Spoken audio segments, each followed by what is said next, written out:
E, ao mesmo tempo, ver a cor dessa folha. E ver como está embaixo, as raízes. Então, essa planta está recebendo, até março agora, ainda é um mês de chuva, mas quando a chuva dá uma parada, a gente volta com um pouquinho de irrigação. Para manter essas raízes trabalhando. Para manter o estômago aberto, lembre que citocinina é produzida nas pontas de raízes, são translocadas para a parte aérea e mantém o estômago aberto, que é uma das funções importantes, e a manutenção da clorofila. Quanto mais equilibrada tiver a produção de citocinina, mais a planta vai manter o estômago aberto, mais fotossíntese vai fazer, mais carboidrato vai produzir para acumular nas varas. Manutenção das brotações, né? Estresse controlado, as raízes aí, ó. Irrigação, área molhada de raízes. Aqui, ó, 2 linhas de gotejo. Como é que tá meu tempo aí, hein? Tá tranquilo? Você tem que ir para o aeroporto. Vou perder o avião. Veja que tem muito crescimento de raízes, né?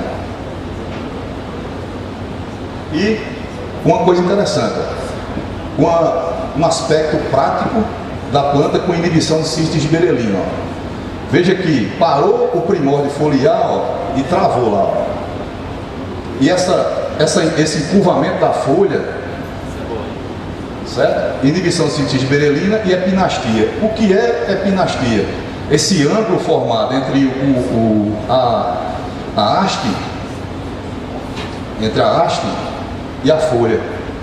Então, quando a planta está com epinastia, é um indicativo de giberelina mais baixa e etileno mais alto, que é o que eu quero para esse momento. Por quê? Porque a partir daí eu quero mudar a planta de vegetativa para floral. Eu vou dizer a ela: ei, pare de crescer e eu quero que você se prepare para florar. Eu estou acumulando os carboidratos e agora eu estou começando a aplicar etileno, efeito da inibição de cisto de giberelina e epinastia. Olha a folha lá, ó. O brotozinho parado, a maturação e liquidificação dos ramos acontecendo, ó, porque todo o carboidrato está sendo direcionado para o enchimento do material. Início da diferenciação floral. Aí nós já estamos aplicando, Faga, um etilenozinho junto com a auxina. Doses, nós estamos calibrando as doses para ir observando o comportamento, sem provocar perdas do aparato fotossintético. Veja que esse ramo já sentiu mais. Ó. Esse foi um ramo de uma saída de linha que o tratorista fez a manobra e pegou mais etrela. Aí, ó, já translocou mais elementos, já, reservas e tudo para as gemas, ó, amarelou e também aumentou a diferenciação. Aí, a partir de agora, hoje são 18, né? 18 de abril, né? Dia 21 de março foi o equinócio. Os dias ficaram iguais às noites nas nossas condições. A partir do dia 21 de março, os dias vão ficando mais curtos e as noites mais longas. O clima lá já está dizendo para a planta: ei, diminua a giberelina e aumenta a etileno. Quando as chuvas pararem, vai haver mais estresse. Mas eu já estou botando etileno de fora. Então, quando essa chuva parar e que o fotoperíodo diminuir mais ainda, provavelmente a definição vai acontecer toda. Quando ela definir a vara toda, tiver até o ápice definido, eu quebro a dormência com nitrato de potássio e volto água de vez. Aí ela flora tudo e eu retomo a irrigação e fecho a irrigação. Entendeu? Liquidificação, aí, etileno, a auxina e a diferenciação.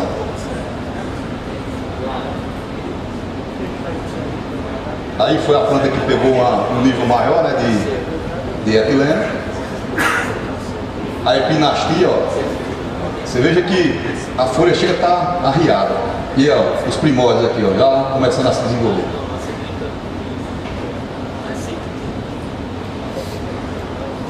Conciliar epinastia e pouco estresse oxidativo. resulta em economia de reserva.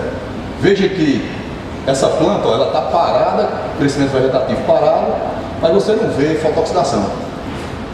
Aí eu estou mantendo minhas reservas. Certo? Se por acaso eu aumentar a dose de etileno, o que é que pode acontecer? Aumento de degradação de clorofila na folha. O etileno degrada a clorofila, aumenta esse processo degradativo de senescência, né? E aí você perde clorofila, perde produção de reserva, perde carboidrato. Então você tem que ir devagar com etileno até conseguir essa diferenciação sem comprometer o aparato fotossintético. Agora, esse é um trabalho, são dados práticos de campo, de análises que nós fizemos da fisiologia da planta, mensurando os carboidratos totais, certo? Nas condições de 3 pontas, aqui em Minas Gerais. Aí observe o seguinte, ó, coisa interessante. Carboidratos totais. Isso foi um trabalho feito em parceria com a ICL e a Aminoagro, que eles me procuraram uma vez para fazer algo interessante na cultura do café. Eu disse, vamos monitorar reservas e enzimas, que isso é uma coisa importantíssima para a cultura. E aí nós fizemos esse trabalho por uns 2 anos. Então tem muito dado, eu coloquei só uma parte dos dados aqui.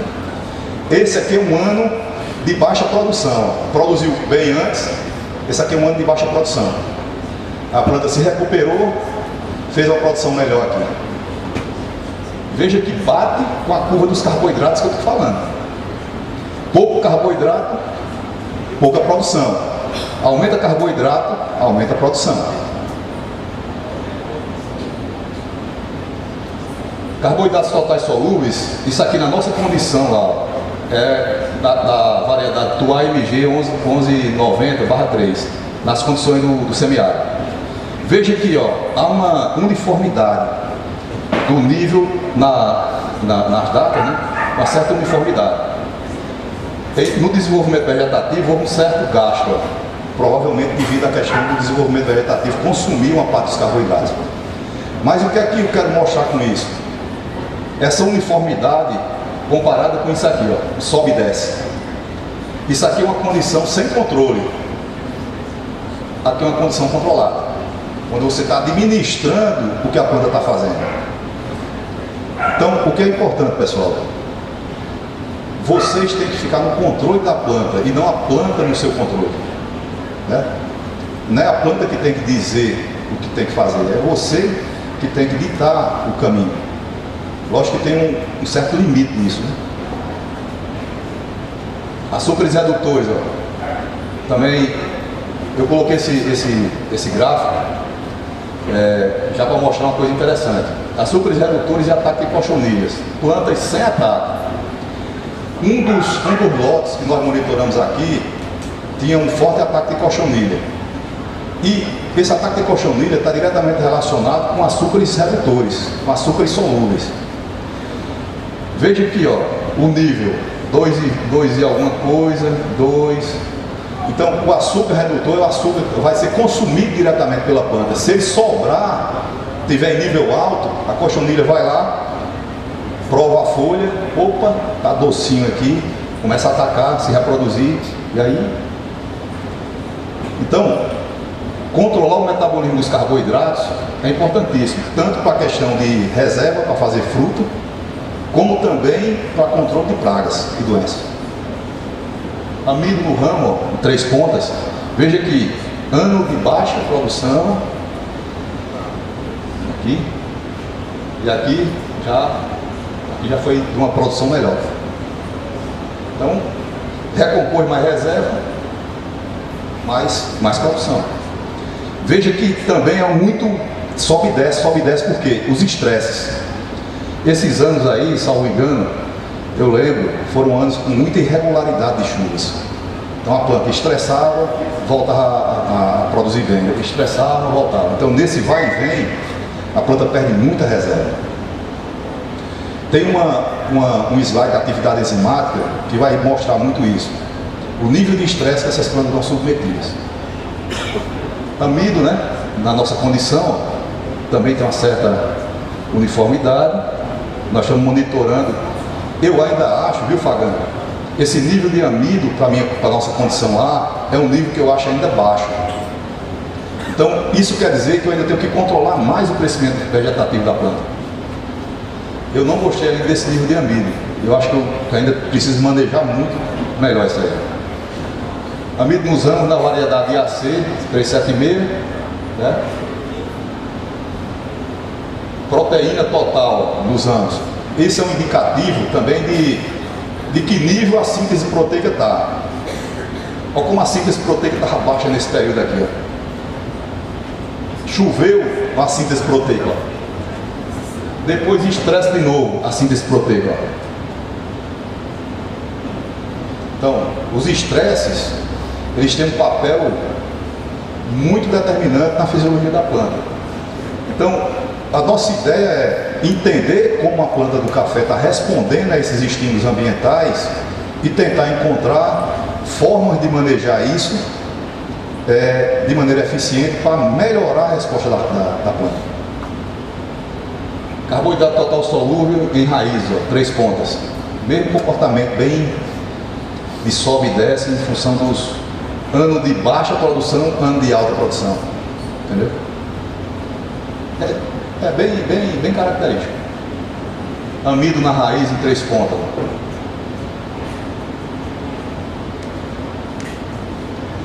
Era nesse slide que eu queria chegar. Atividade da superóxido dismutase nos ramos em 3 pontas. Ó. Unidade de sódio por miligrama de proteína. Fagan, isso aqui eu nunca vi em manga. Nível de 5.000 unidades de sódio que eu nunca vi em manga. Isso aí é um estresse violento que a planta está passando. Entendeu? Imagine quase 30 mil. Aí, num estresse desse, as estruturas estão se desnaturando, a planta está louca, tentando proteger as estruturas, gastando reserva para isso, e ainda não consegue, né?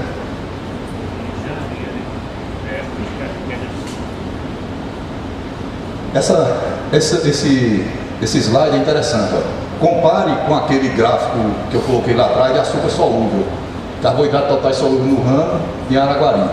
Essa era uma área que estava seriamente atacada por cochonilha. Ó, o nível de açúcar solúvel, aquele outro lá dava 2,5. Olha esse como está, 120, 20, foi para 100 e tanto novamente, e a cochonilha detonando a área. Aí, muitas vezes a pessoa aplica um produto para controlar a cochonilha, não funciona direito, aí fica botando a culpa no produto. Mas é o estado fisiológico da planta que está fazendo com que aquilo seja um prato cheio para a cochonilha. Os indivíduos que sobram, que restam, morrem boa parte. Os que sobram, que conseguem sobreviver, se reproduzem rapidamente e tomam conta da área de novo. Amido no ramo em Araguari, certo? Comportamento. Proteína total, ó. Veja que tem momento que a síntese proteica, ó, vai a níveis baixos, muito baixos. Apesar dos níveis de N altos.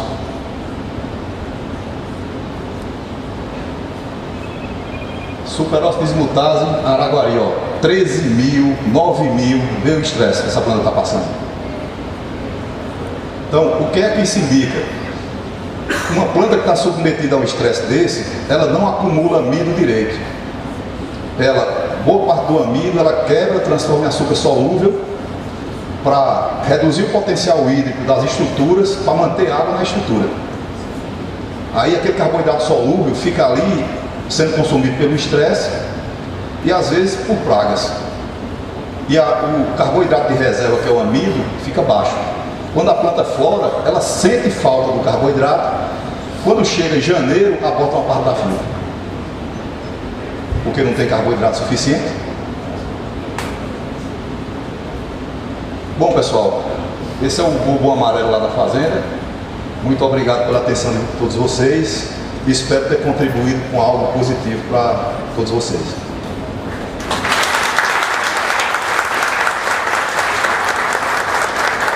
Ou então dado um nó na cabeça de todo mundo com tanta coisa, né? Eu acho que foi isso que aconteceu, Ferraz. Eu acho que, né? Que hora que é seu voo? Que hora que... Cadê o...